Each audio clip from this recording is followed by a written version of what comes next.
Most businesses are sitting on great ideas. They're just struggling to explain them in a way people actually want to watch. Hi, I'm Rachel and welcome to the Kent Business Show. Today I'm joined by Emma Youell, founder of Emma Youell Design, an award-winning animation and motion design studio that helps businesses turn complex, boring, or overlooked information into engaging visual stories. In this episode, we talk about how animation can help businesses stand out online and at events, why video and motion design are only growing in importance, and how Emma has tackled imposter syndrome as a creative business owner, and what it really takes to build a recognizable, award-winning brand. If you've ever struggled to explain what your business does, felt unsure about video, or wondered how to make your brand more memorable without always being on camera, then this episode is for you. Let's get into it. Kent is powered by business, and every business has a story. Join your host, Rachael Bryant, on the Kent Business Show as she meets the businesses powering Kent, sharing their journeys, their experiences, and what they've learned along the way. A real conversation with real people, giving you real inspiration. This is the Kent Business Show, powered by your video team. So Emma, thank you so much for joining me on the Kent Business Show today. For those that don't know, tell us a little bit about what you do. So my company is called Emma Youell Design Limited, and we do animation and video editing. And it's mainly for business to business, basically promoting businesses in animation, making really dull, boring information look jazzy and exciting. So incredible. So how did you get into this side of things? Oh, wow. When I grew up, I was really into art and design and loved drawing, and went to uni, and I actually wanted to do graphic design. And they told me that the graphic design course was full. And I was like, oh, that's really disappointing. But they said motion graphics is available and would recommend that you go on that course. And I'd never heard of motion graphics, no clue what it was.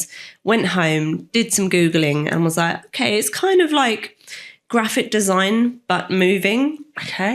So I was like, okay, I'll give it a go. And studied it, and yeah, it ended up being like animation. We used to animate words on the screen and create all these funky little things, and now it's just turned into full-blown animation. And it's kind of like, good job I did study that, because look at how technology has gone today.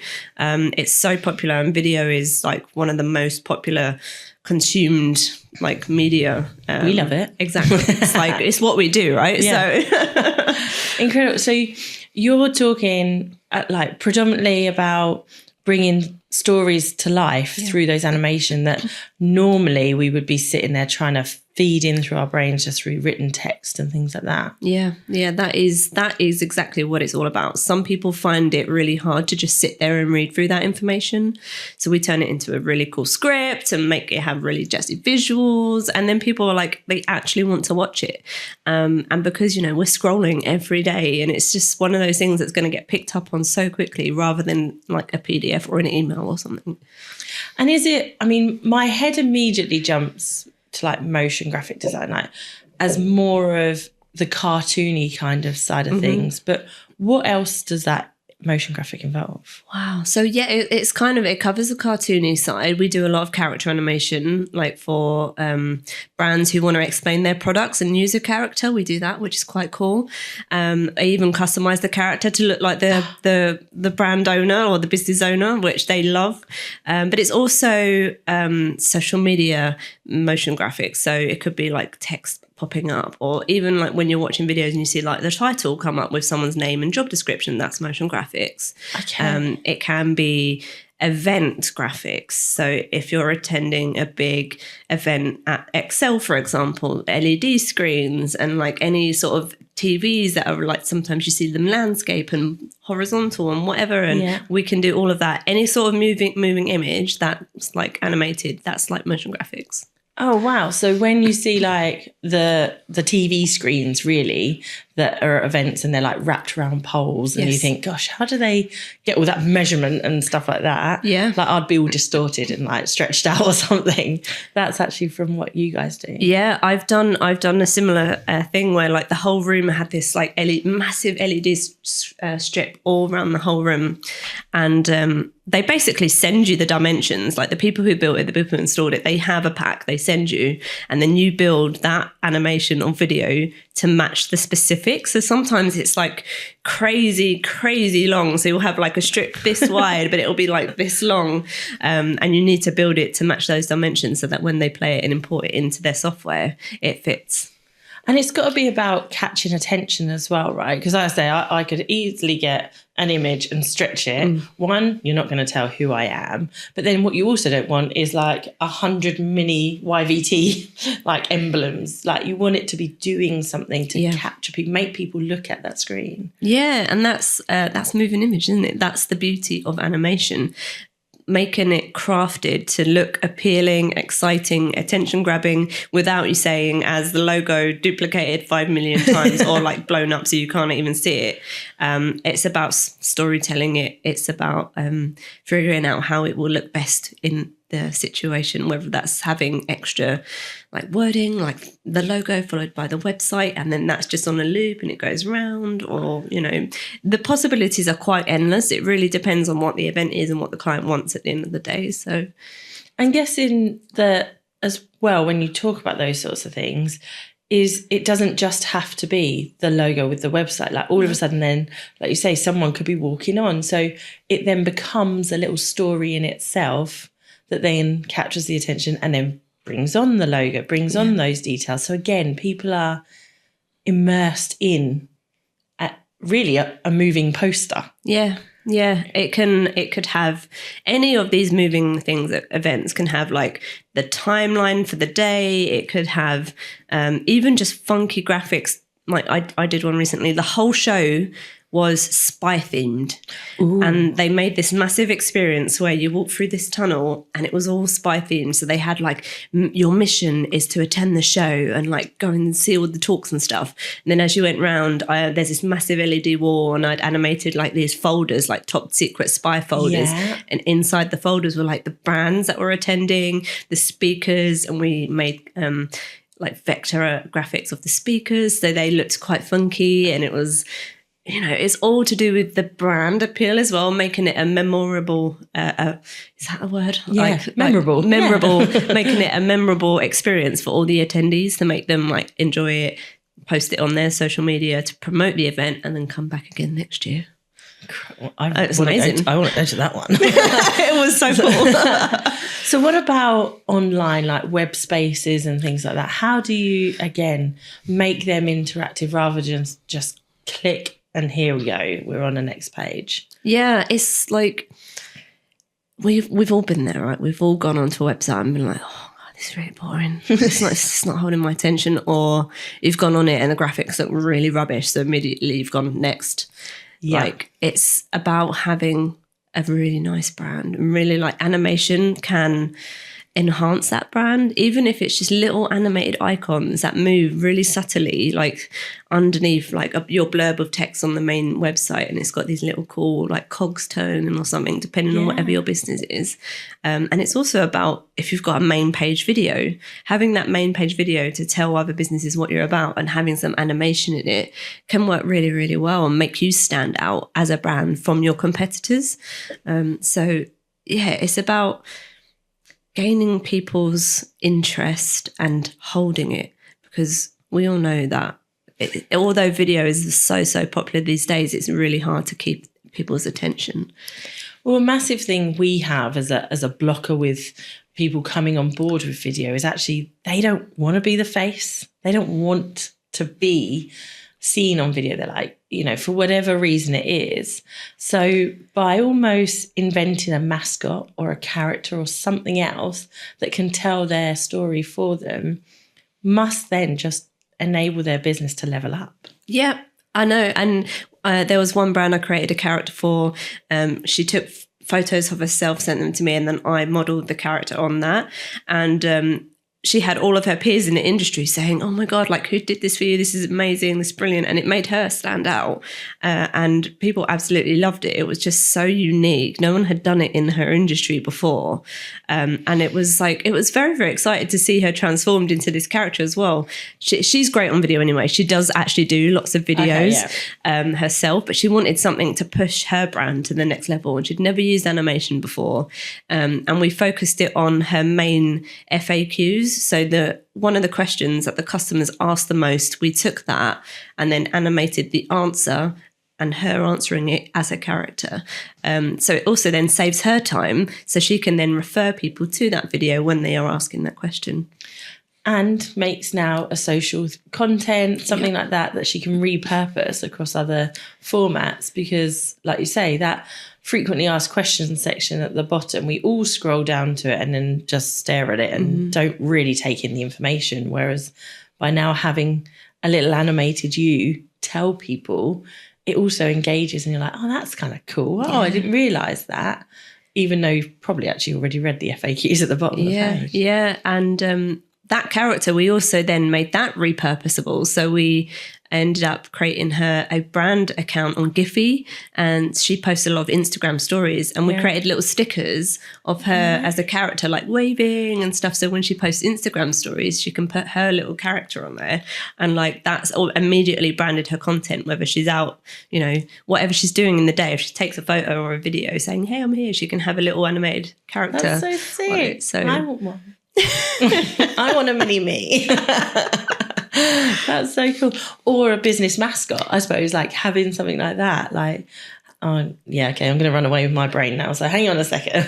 Well, once you have that character built, it's there, isn't it? So it's like you could literally use it on stills, on graphic design, on print, and then keep using it in animation and video and all sorts. So it's back to tying that whole brand, that as soon as someone sees it, they're like, oh, is that you? You know, because people stop for your brand, things like that.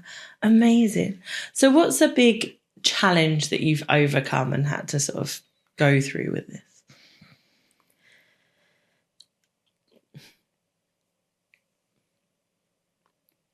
Believing a big challenge. So a big challenge in the business that I'm overcoming is imposter syndrome as well. Like, I know I can do the work, I'm confident in myself, but when brands come to me and they're like, we want you to do this, I'm like, oh my God, can I actually do this? Like when like really well-known brands come to you, like high street banks and stuff, they're like, oh, we've seen your work, we love your work. And it's like, oh, am I actually doing this right? It's like really you question yourself. And being the business owner, it can be quite lonely sometimes, especially if we don't have a premises at the moment. So getting out and networking and all that sort of stuff, it really helps to sort of come back from that imposter syndrome, be like, okay, I'm actually doing a really good job here. So I say, like, I am quite over that at the moment, because we're winning awards, we're getting out and speaking to people are hiring us and they're noting us, and it's like, well, I'm having conversations, and it's probably the imposter syndrome is the main thing, I think. I get that, and a lot of business owners will get that as well, right? It almost feels weird to get paid to do something you love doing. Like, you're kind of brought up in school going, what do you want to be when you're older? And then you fall into a job that's 9 to 5. You're forced to go to work, right? Because you're taught this is what you need to do. You need to go to school, which you probably hated anyway, and then you need to get a job. So immediately we're all like, oh, I don't want to do that. I don't want to do it. But it's exactly right. When you actually find a job you love, it's a bit like, oh, this shouldn't feel like this. Like, what, you're going to pay me to do what I love to do? Hang on a minute, what's going on? And then, as you say, award winning.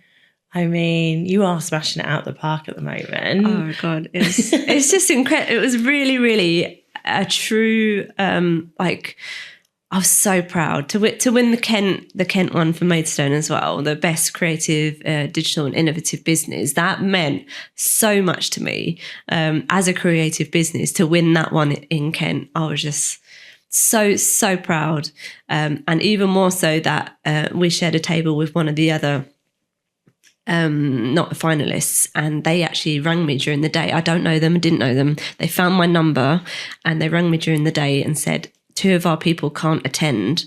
Would you like the tickets? And I was like, well, yeah, I can try and get the seats filled. And he was like, I just want the seats filled, I don't want an empty table because the 2 people can't attend. I was like, okay.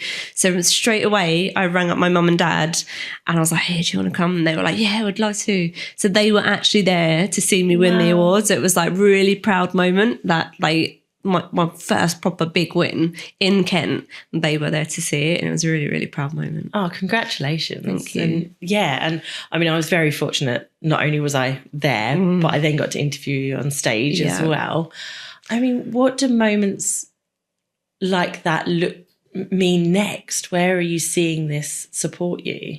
It's, for me, winning these awards, it brings me recognition. It brings the business recognition, where people may have doubted my business before, thinking, some people are self-employed, you don't really do much to sit there at home, especially having a desk-based job. It's hard to show people what we do, even though we're in video. It's really difficult to be like, oh, actually, I made this, or like this is an animation that I made on a computer. It's not just something that's just been generated by AI, even though that's amazing now. It's something I physically sat there and made. People don't realise there's a person behind the screen, but the awards are really helping to build the brand awareness. And having a county-based award, that was massive for me. So next it's like national. Yeah, it is. I love that.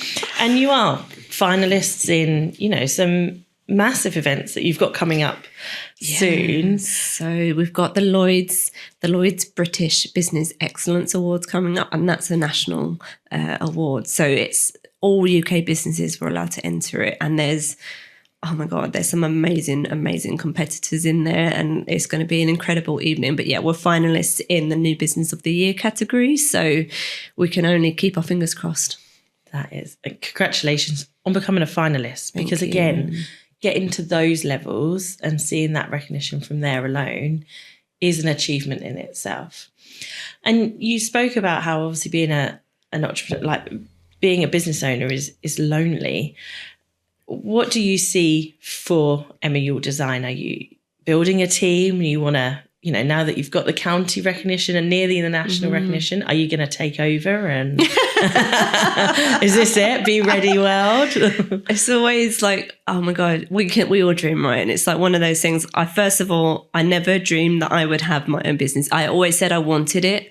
And I'm kind of not one of those people that will sit still. So I've actually made it happen. So that's already a massive achievement. I keep saying the next step was to hire an employee, which I did do. So we've got our first full-time member of staff. And the next step within I'd say 2 to 5 year plan is to then have a premises and build a bigger team. I don't want to just stagnate or sit still. I want the team to grow and scale and have a proper studio and have like desks and people working there and just like be turning out amazing animations. I'm really into like short films as well. So I have this little dream of having a studio on the side to film short films, and just I'm really a creative person at heart. Like it's not just what I do in my job. Outside of work, I'm always doing something creative. Well, you have quite a unique hobby as well, don't you? Tell us more about that. Yeah, so I do metal detecting. So like every Sunday, I'm in a field somewhere, more than likely in Kent, metal detecting. It comes along with being obsessed with history since I was a kid. Grew up watching Time Team, which also I've been on now. Like that was a dream to be on. Honestly, I was like shaking. And then I metal detected, and I've been doing it for like 10 years and been in magazine features and podcasts and all that sort of stuff. But that's like my passion outside of work. That's incredible as well. And so what drives you to, that's 2 dreams that you're making a reality out of as well. We've all sort of grown up, and like we said earlier, and you sort of sit in school and go, oh, one day I'm going to be, I'd love to do. But you did that, and now you're making that happen. Where is that push coming from? I think it's a massive, massive mindset, right? It's like nobody is going to go out and get that for you. No. You have to go and get it yourself. And if you want it hard enough and strong enough and you're passionate enough about it, you're going to get it. And I'm a really strong believer in, if you're willing it enough, it will happen. And I think the mindset thing also comes from, I mentioned my parents earlier. I call them my parents, but I was actually raised by my grandparents. So I think having been grown up and brought up by my grandparents, who I call my mum and dad, that has given me such strength to be the person who I am today, because they've always pushed me that little bit further, because they've always wanted the best for me. So when I say I'm proud for them, it's because like they took me on as a kid, as a baby, raised me as their own. They didn't have to, and really pushed me to become the success and do everything. Like, I always think about them when I'm having my success. I think about them, because I wouldn't have done it if they hadn't made their choices in life. So yeah, but I'm a strong believer that if you want something, you've got to go out there and get it. Yeah, thank you for sharing that. And it is true, isn't it? Like, as caregivers to our younger, whether it's children, grandchildren, or those that we are sort of surrounded by as well. We've got loads of friends' kids who you're a part of their lives. And when we were younger and was told, like, what do you want to be? And you can do anything, like, but how it's set in that, in a way that actually they do go out then and become anything and be anything and do anything, and I'm similar to yourself. I'm very fortunate. As much as my parents go, oh my God, that sounds scary, and how do you bring in money, and they've got your back. Yeah. It makes a massive difference for you. Yeah. Even like they say to me now, we don't know what you do, but like, yeah, you're obviously doing good stuff. Like, they don't understand animation or whatever, or video, because they're just of that generation, but they're like, you're obviously doing it good. So well done, you. Yeah. The awards, I mean, for those that are watching along can see we've got Emma's awards in the background next to me as well. There were a couple more we couldn't fit on the shelves as well. I was like, I want them all out. Like, let's get it out there. But again, if it wasn't for the fact that you took those steps to apply for those awards, they're not going to come knocking for you. You need to go out and say, hey, I'm the best at what I do. Exactly. And you are. And I always say, when we're making animations for brands, or we're filming brands, or whatever it is, whatever the job is, sometimes they get a bit stuck with what they're going to say or what they want to say in the script. And like, remember, you are the expert in your field. And I always think that back to myself when I'm entering these awards. I am the expert of my business. There's nobody else who knows the type of animation that I do like me. So it's all about knowing and having that confidence and transferring that into like the award applications, or trying to transfer it into a pitch or something, or working with the business. So cool. So we spoke about AI coming into the world, and obviously that's blown up massively over the last sort of couple of years, really. How is that impacting your business and what you do? It's scary, right? It looks amazing. And some of these videos that I've seen like coming out recently just look so real in terms of AI generated content. I'd be lying if I said I wasn't worried about how it's going to affect the industry in the future. Obviously, it's taking some form of creation away from people who have done it their lives as a job. And but in some respect, it's also great that it's out there, because it's making other people creative and letting them have the tools to learn what I've done. It's a really, really up and down industry, I think, AI. But in terms of tools for enhancing what I do, it's incredible. There's some amazing tools out there. Obviously, we've got to be ethical about it and use it in the right way, and not use it in, custom animations where big brands, like, we need all the content custom created, or if they've provided a storyboard, we can't then go in and like AI that up. We need to be like taking their artwork and animating that. So but it's all about keeping up with the trends, like keeping up with what's the next thing in AI. How's the next thing in AI going to help me in my business? So it's kind of keeping up on top of that, and that's quite difficult, especially when we've got work continuously turning over. Like we're just producing the work and making things look amazing and making sure the clients are happy, to keep on top of what AI is doing next, which is such a fast moving industry, is so difficult. It's hard to keep up. Yeah. But like you say, it is just a tool, because ultimately it depends also on how articulate you are in telling that tool what you want. Whereas sitting here having a conversation with you, I can also get feedback. So who's to say what I'm putting into that chat bot is what's actually right for my business? Mm-hmm. Whereas you said earlier as well, and you touched on it, is you then have that moment with the business where you say, well, have you thought of this, or could we do this instead? We feel like, having watched trends, this would work. Yeah, and I often have conversations with businesses. They'll come to me and say, we want an animated video. And when I actually like send out this little document and I ask them all about who's your target audience, what do you want to promote, what do you want to talk about, sometimes it might actually come to the conclusion that an animated video is not best for them. It might be that they'll produce some sort of other, maybe like a little social media clip, not a full-blown YouTube animation that's like 3 minutes long. It's sometimes it's not the ideal product for whatever they're trying to say.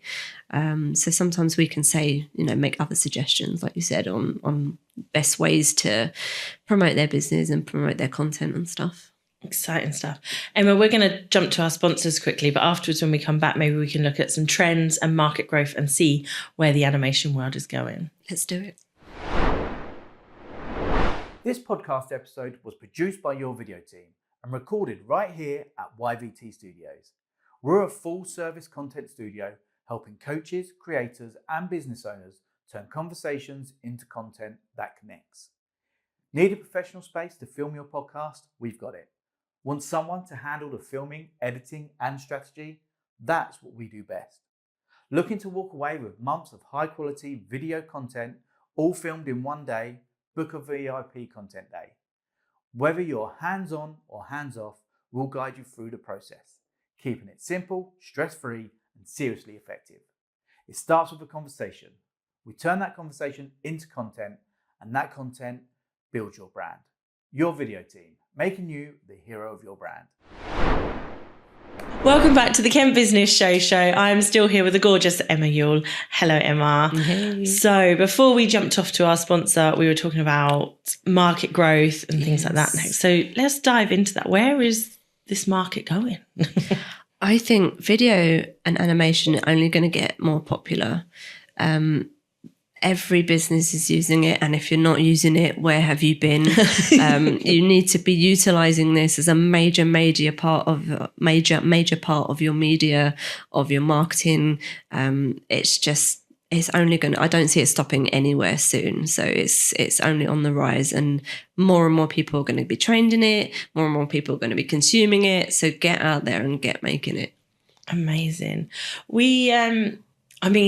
When it comes to that, we talk about short and long form content. Do you talk about animation graphic in the same way, or?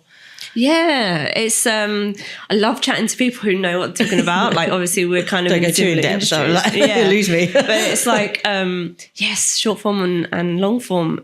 Often, like, we can, if a client wants a long form animation, we can try and write the script in a way that then that can be cut into short form. So we can use clips on it in YouTube Shorts, or there's clips we can use on their Instagram or something. So yeah, it's very transferable skill, the long form and the short form. It's especially if they want to repurpose, because some businesses just want a video. Some businesses are like, right, we want to get the most out of our money and the most out of this video. How can we then move it forward? So well, it's about value, isn't it? Exactly. I mean, it's what our value is as a business. And, as part of what we do on the Kent Business Show is that we have a nearly an hour long conversation. But out of that, we're going to get you shorts. There's going to be chapters. There's going to be all these different things. And the fact you can do that with animation, makes my heart happy. Yeah. I'm like, yes, that's what I want. Like, because if you're going to pay for something, you want the longevity of it working. Exactly. And that's what I want as a business as well.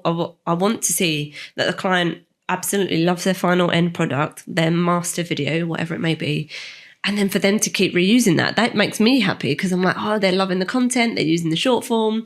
Yes, like I've done a really great job for this business. And that's ultimately, sometimes I will always try and promote that as well, saying we can turn this into little snippets as well, if that's what you want. And you can easily repurpose it. It keeps the journey flowing, and whatever the theme that they're using in the animation, keeps it relevant and keeps it on top of people's mind. And even when it just comes out of that little, people are starting to forget, boom, in you go with your short media clip.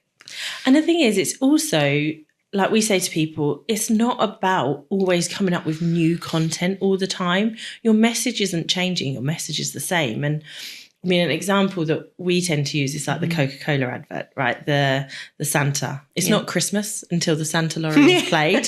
We all know, and I'm sorry to talk about Christmas, especially when this is probably airing in January. But ultimately, that's changed a couple of times. They've added animation to it, and people are like, no, I want, where's the original one? I want that. And Coca-Cola must be laughing. They think, God, we paid this much for it and it's gone for 20 odd years. Yeah. Coming up with animations that have that evergreen asset about them, it's massive and it means so much to a business as well. Yeah. Animation, as long as you don't have any information in that will date it, it's longevity. It will live there forever. It's never going to be outdated. It can always be reused again and again and again. So that is, you know, especially if you don't have images in it of people or whatever, it's just never going to age. So it's always there for using. So good. And grow on as well, right? This is the other thing, is that what might start as one explainer video then becomes, like you say, a sticker for Instagram, then becomes them, and they just keep coming back to you to utilize and go, right, what's the next level I can take this animation to? Yeah. And there are so many different levels there. You know, you can get so fancy with animation and motion graphics. You can do animated infographics, which are kind of how I would recommend the FAQs to be produced. And you can always get really fancy stuff if you want to actually push the boat out. Film people and then add in graphics where they're like being tracked along with the person and stuff, or you have like they're on the screen and you have animations popping up in their hand, like maybe it's their product, maybe it's their sales, like if they're doing a presentation to their staff. I'm now remembering the advert we did for the show, and that I was played at the awards, and I'm thinking, God, I hope you didn't judge us too much. She was like, well, actually, guys, because I think Ben set me on fire on one of those. So, but this is the thing, like all of that, it pops, it makes it impactful, and people ask the question like, how did you do that? And it's graphic designers like yourself that would have created things like that. Yeah, and I love that question when people are like, how did you do that? I'm like, well, it's my job. Like, it's my job. And that comes back to the whole doing what I love thing, because people who are business owners that not video makers, that's a bit of a chore for them. And they're like, oh, I've got to do all this and whatever. But it's like, well, actually, come to us, because this is what we do. We're perfectionists. We're experts. And it's, you know, we love it. Do you ever get to sit down and do like the reveal, like, and things like that with your clients, or do you just send it off and then just sit there and wait and go, oh, I really hope they like that? Because I know what I react like when Ben does the magic, and I'm like, holy hell, how did you do that? Like, that, him seeing those reactions, like, and he's like, yes, I did all right. I don't often see that, you know. When I used to work in-house before I started my own business, we'd occasionally have sessions where we'd say, you know, it's ready for viewing, come sit with us and we'll review it together. But I don't think I've actually done that since I've had my business. I am kind of one of those people where I'll package it all up and be like, okay, it's ready. Like, and then I'm like... like it's like doubting, I'm like, is it good enough? Yeah, is it still ready to send? And you know, they've had it a minute, why haven't they responded yet? Yeah. The whole thing, and just like that definitely was me in the early days, but now I'm a bit more further along in my business. I'm kind of like so busy that I'm like, right, get all the work done, send it on to the next thing. So I'm like try not to have the time to worry about it. Just get it out there for their review. If they need edits, they need edits. If they love it, great, we can get it out. Incredible. So what trends are we seeing at the moment? What's going on that we're like, yes, let's do this? And longevity trends as well that you think aren't just a 5-minute wonder. Well, AI is a trend. Like, people are using that more and more, and it's a little bit. It's worrying how good some of the stuff is looking now, but it's incredible. It's blown my mind.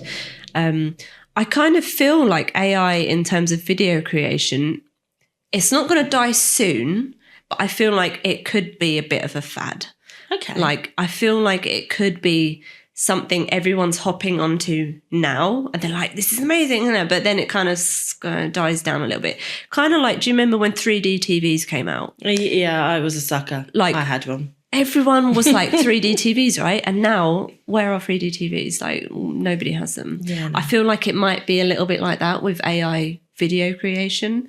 That's just, I mean, it could blow up and be amazing. Like, and everyone's using it, and we're all AI, and God knows wherever it will be. But that, for me, is how I feel it's going. In terms of trends for video and animation, it's only getting more popular. Businesses want to be doing it, and I see all of the small businesses, they want to do it themselves because they currently don't really have a budget to be employing people like us to be doing it. So I see them they're trying to create all these little funky animations, which are cool. They need to make sure they're using all the tools available to them. But for custom stuff, businesses are going to start going from those templated free designs into custom animation because they want their brands to not look like everybody else's. Yeah. So that, I think that is how it's going to go. They're going to be more custom animations because they don't want AI generated stuff. They don't want all this free templated stuff. They want to stand out. They want to look visually appealing. And they want to look their best. So I think that's where we're going to be going, custom animation.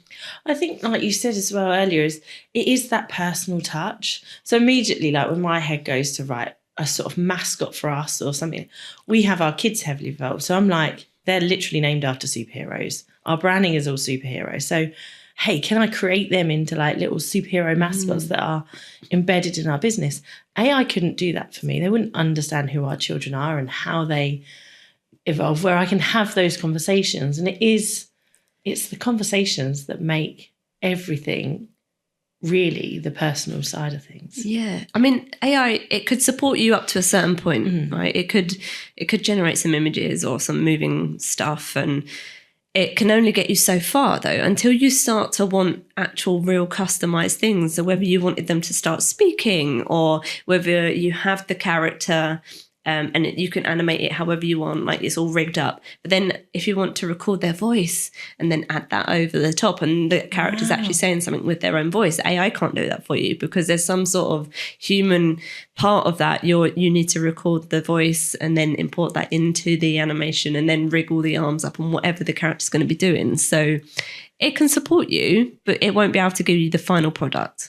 No. And I mean, I saw a presentation that was given and it was very clever, and it was like a woman in the bottom screen. It looked like a video animation program and they're presenting the slides that are on show. But when I watched it closer, it just made me laugh because her mouth kept moving when she wasn't talking.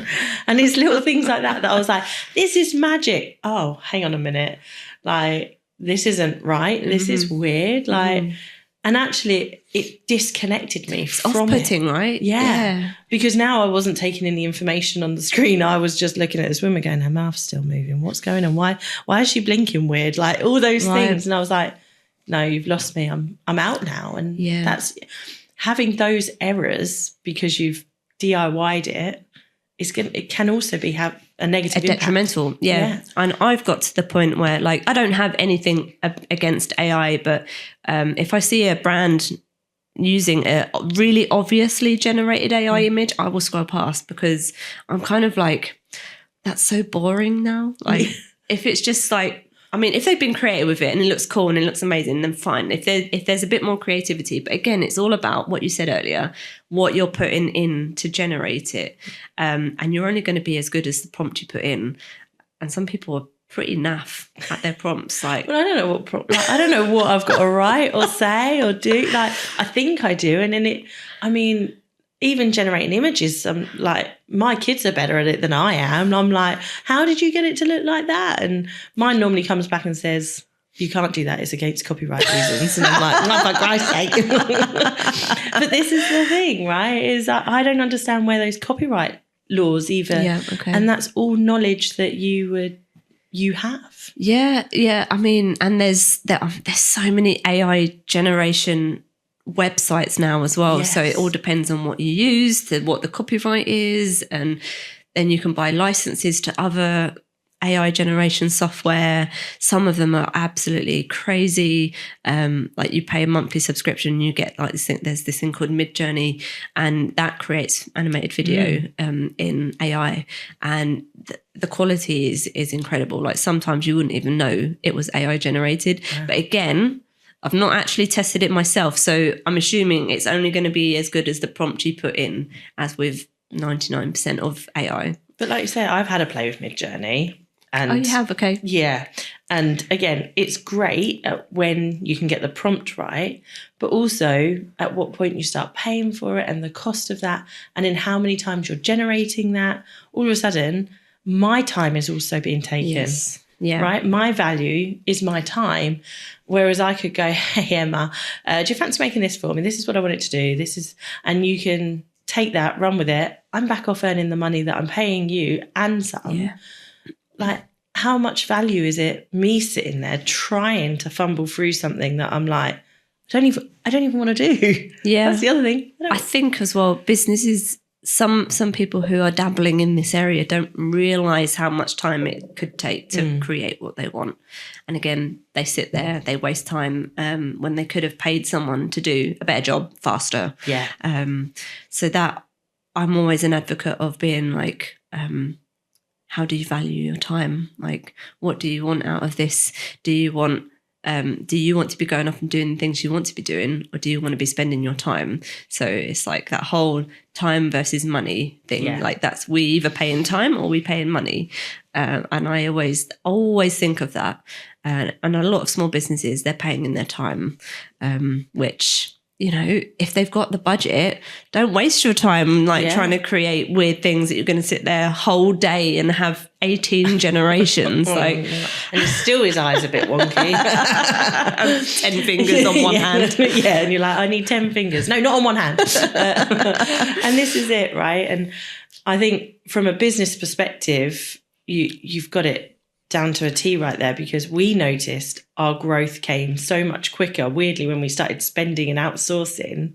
And we're like, hang on a minute, look at how much we've grown since we outsourced the stuff we don't really want to do, or it's too time consuming for us to do. Yeah.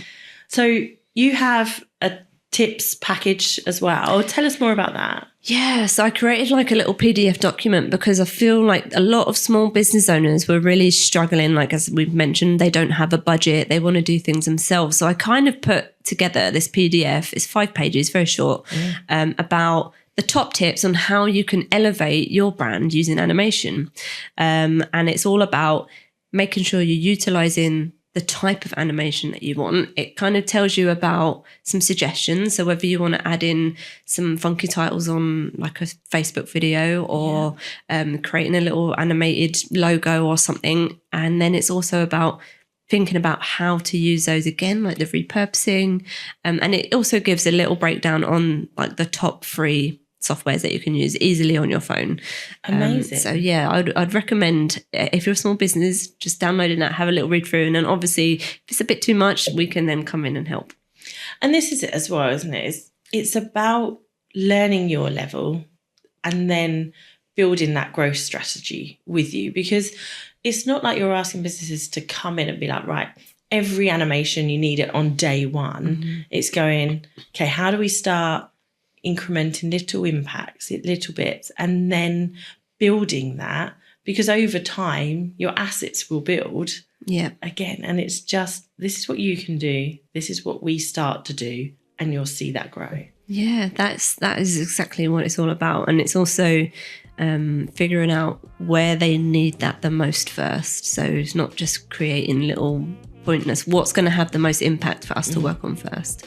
So we sit down with the business and try and work out where's the best to first put that on show to make the most out for them. So Incredible. Emma, thank you so much for joining me on the Kent Business Show today. We wish you all the best for the next round of awards. I'm sure if you come back and visit, that shelf will be inundated with trophies and things like that. And congratulations on the wins you have had as well. Thank you so much. Amazing. We're going to grab all your links. We're going to stick them in the show notes below. So go and download the PDF, go and find out about that, and start a conversation with Emma. You just never know what animations might be happening and how you can level up your business. If you've enjoyed this episode and you're a Kent-based business owner with a story to share, we'd love to hear from you. You can find out how to be a guest on the Kent Business Show using the link below. Be seen, be heard, be unforgettable.